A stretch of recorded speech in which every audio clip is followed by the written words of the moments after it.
Agent Smith जी, ये नया virus जो है अब उभर आया है इंडिया में भी।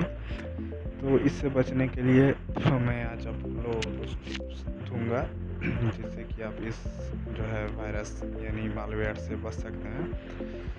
तो एजेंट स्मिथ जो है वो भारत में आते आते जो है 1 से 1.5 करोड़ फ़ोन को अपना टारगेट बना चुका है। और जो है आगे और ये और डिवाइस को टारगेट बनाने में लगा हुआ है। तो इससे बचने के लिए आप एक काम कर सकते हैं, आप जो है अपने डिवाइस में जो है एक एंटीवायरस को इंस्टॉल कर लें और कोई भी ऐप्स मतलब बिना काम का जो ऐप्स है कोई भी ऐसे वैसे ऐप्स को आप अपने डिवाइस में इंस्टॉल ना करें।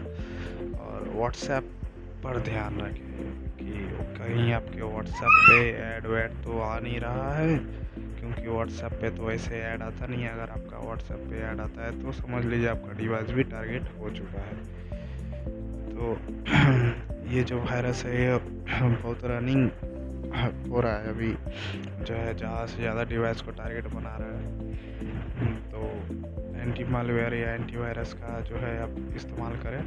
आप कोई खील का इस्तेमाल कर सकते हैं अपने डिवाइस के लिए। ये जो है प्ले स्टोर पे आपको मिल जाएगा फ्री ट्रायल, जो इसका है कुछ 3 दिनों या फिर 1 हफ्तों का इसका जो ट्रायल है फ्री में। उसके बाद जो है आपको उसके लिए पैसे देने पड़ेंगे। तो मैं तो रिकमेंड क्विकहिल को ही करूँगा, क्योंकि वो जो है बेस्ट एंटी मालवेयर सॉफ्टवेयर है। जैसा कि आप सभी जानते होंगे, वो कंप्यूटर या फिर मोबाइल के लिए बेस्ट होता है। तो आप उसको प्ले स्टोर से इंस्टॉल कर सकते हैं और उसको यूज़ कर सकते हैं। मैंने इस ऐप का लिंक जो है डिस्क्रिप्शन में दे दिया है, आप वहाँ से जाकर डाउनलोड भी कर सकते हैं। चैनल को सब्सक्राइब करें। धन्यवाद।